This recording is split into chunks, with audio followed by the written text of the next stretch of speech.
Ago, afatukwa ko tumsi. Yo, me do wezo na we va gbe kepe avala ji. Egbe nu me di mi akponye be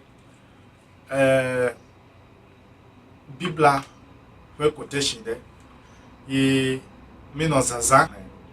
Ma glonya de me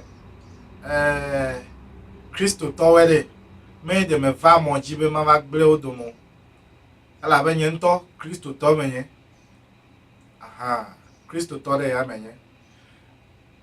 Vo agbalye me vale hlen ko le cha de history mu e ya e webe me di be ma no me ka ne ma ko no cha pla gbe mi le no ha de be ne mi akpo nyu de je be mi akpo nyu la pe me afa mi aku e ka le bibla me be je be mi du mi afa asinu do wo la gbe me e le bibla me be de e wo ple so we de mi adu agbe ple wo to wo afifia me ta amadeke me ka wa china be bibla de eje be na igbogbo me afa na segomo e ya ni apagba nto apa velia amadeke me ka wa china obere ne ekude afi na wa ho fetu aw e fru ame fufru de fe gbe yovo va fia mi atogbewe ame fufru de fe gbe ya yovo ko va fia mi atogbewe gba agbalere ona mi nya fifia be agbalẹ mi le nu me ku ya mi va nya be slave wo alo ame peuple wo fa agbalẹ ya onye original bible de wo pastor me po china wo me po fia wo we ya ntokla de camel si o e ga ile fia ma to afle o ele go me sinam de ta pa me di mi apo ya nye Hezaya pa agbalẹ ta bladre blade chopupu wiene ko ide wie nyilia ale hran bere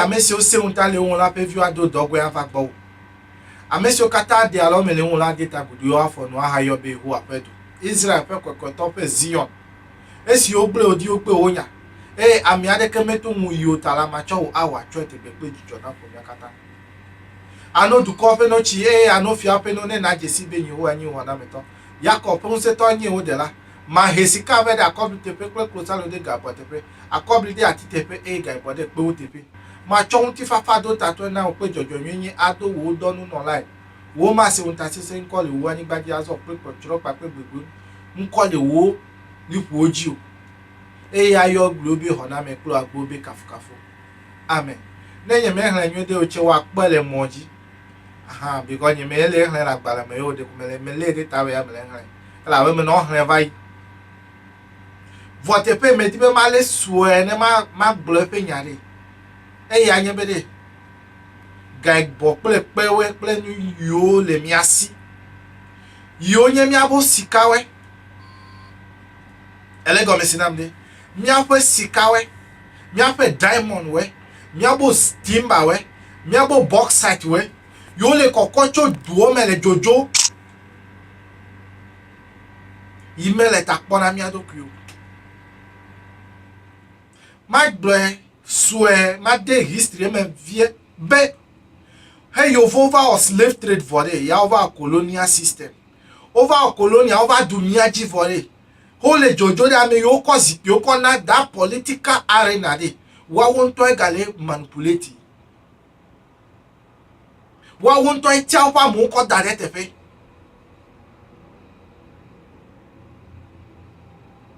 ebere akobri de ati te pe ga bode po te pe ma chon ti fafa do tato e na we ma bia selo ano ti fafa me ano hia me a ba bia ma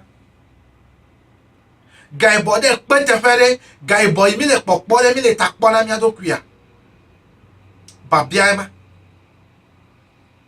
mi a pe politician were wa we le mi awo ma gble mi a pe politician were wa we le mi awo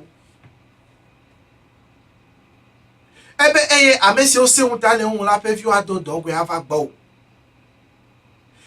amesi o se Isaiah tablade pupu wie nelia ebe eye amesi o se untale won la pe vi wa do dogwe ava gbo amesi o kata de alo mene won la ade takudi wa fonu ahayo be ihu afedu Israel pe kokoto pe Zion o mele Israel o Ghana yale o mele Israel o Ghana yale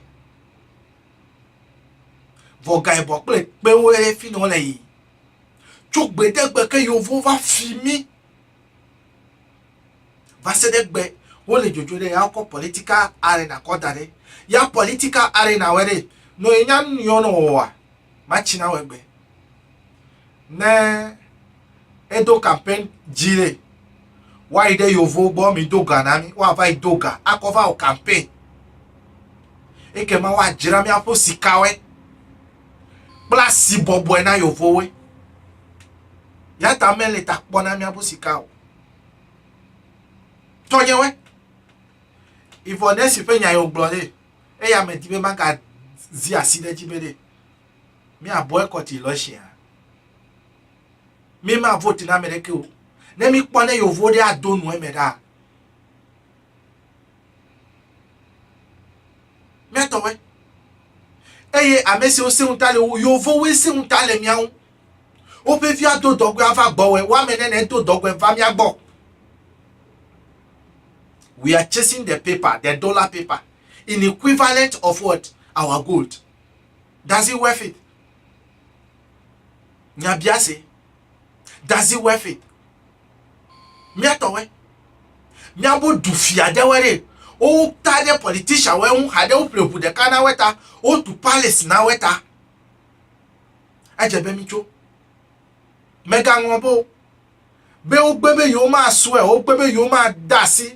Miabo tradition ji ode ne you aswell hadebe bible ne of man you are no fifita miapete minya fifie bere vai bia se be bible de slave book onya lo menye slave book onyo Yehowa me fun plan na de o eya ma china we so for you be you ole no pore kan nyami kra check academy you bible you let us see kan nyami ye obe ya ele no plele Ghana obe kwa mi kuma ba echu etare ahachoi kan nyami ere enye ma globere enyowu Yehowa yole yoyole sonime fina Yehowa no afi le kona Dr. Kwame Nkrumah ba hodokwisi no fina Yehowa no afi Dr. Kwame Nkrumah ba to motorway va vo factory we ya fi mi ho Yehowa voin ya ole Ghana Airways jira ya ole Ghana Telecom jira ya ole Ghana Properties wo jira after getting the Yehowa kankanyami I am saying he is better or she is better than the Yehowa machinawe he is better than the Yehowa nyatepia de kai ekperade kankanyami obe ya okoba da de circle vomele gbogbro kankanyami ere enyo Yehowa yo okoba na Christo to sugbo le Ghana vo hi atowe sugbo le Ghana hi atowe sugbo le Togo hi atowe sugbo le Benin efe a ofenya glomere efe a ode fenya glomere amesi o se untale un la pe vi ado dogwe ava gbo amesi o kata de alo mene un la ade tagudi o afonu ahayo be Yehowa pedu Israel pe kokweto pe Zion esi ogble di ogbe onya ami ade kemeto un yo tala ma cho awa cho te pepe ju na fo mi okata ano du ko pe no chi ano fi ape no ne na jesi be Yehowa anyi ho na meto Jacob on se to anyi o de la ma hesika ve da complete pe closer lo de guy but pe mi atowe ne le de pore nlo comment subscribe ne subscribe for there ne na nam comment na ma say ba pere trozu sikana we da enya biase mi me la gbe go meseo ya bu politician wala mi ajira za plekeli ya mu bio mi ava dufia we de o me o ye me nya some of them are intellectuals. Some of our traditional leaders, they are intellectuals. Why have they not come out with a debate that why are you swearing only in Bible and Quran and not in our tradition that you came to meet here? It means we are not free, because the Christianity religion is a white man's religion, and for that matter you are still a slave. Mark Blenawe Solimeta no den ye de la fifi line me deso hade o fiebe ne ntu kase no na we life abe o dokpri we ma ta no dokpri la e trozu de to be pole gbo me efiabe o menye de to be pola fe mo ya o cha yin va selegbe hade be le solimeta ya ogbe. There is nothing called sex education in my church. Yet, church members are sleeping with each other. Bishop is carrying one. Bishop adronyon wede hume. Pa bishop who to eneme now live to Kochinebe. Mega ye de o solimeo. Magbonya. Tode moto avatonwe. Eya de kind of hume kwa avatonwe ma chowe. He will not give you lift. He is above you. Your pastor will not give you lift because he is above you. Only few of them. And therefore, go and stand by the roadside. Machina we by Todemoto. Na Todemoto Bishop Vachome ye to ebe make man now lift ko dasile. Yes, Christo man mu lemi. I am telling you, most of them are akpakanto bishop akpakanto klachede.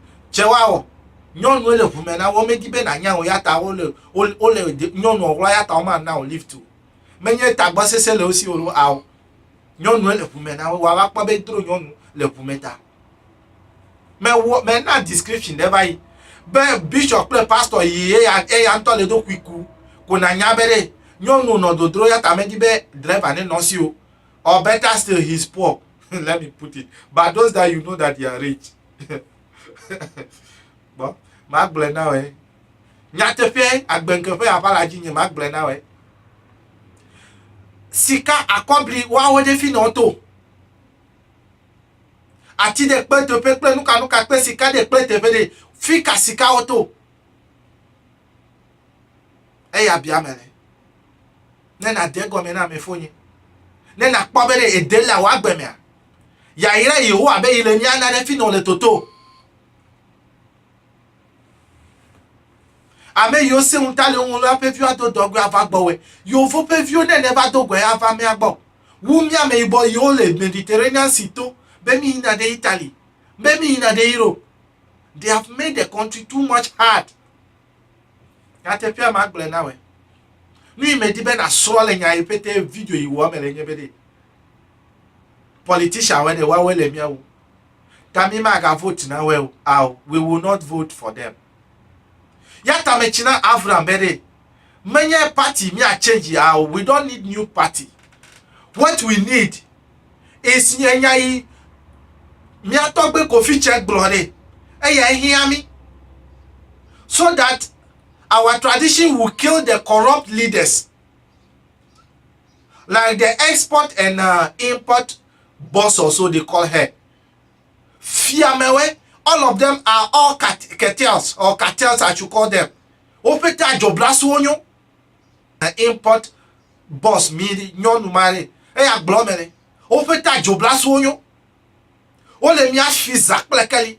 What tonye konenyo ya kwele osi. That we will boycott it. Na mi ma boycott today. Mi abo traditional leaders wede. No pogbobe yo nwa agbale ko ide jidudu be me de kuku jidudu. Now our politicians must swear in our tradition. It's just simple and short. Yemaga ponu subo me bia keke pe jogbe nwena we. Enu me be mi asole me kwede. Me be de mi a boycott, ne mi ma boycott ode. Mi na mi ato nu so ele mi apo tradition. Mi anodo.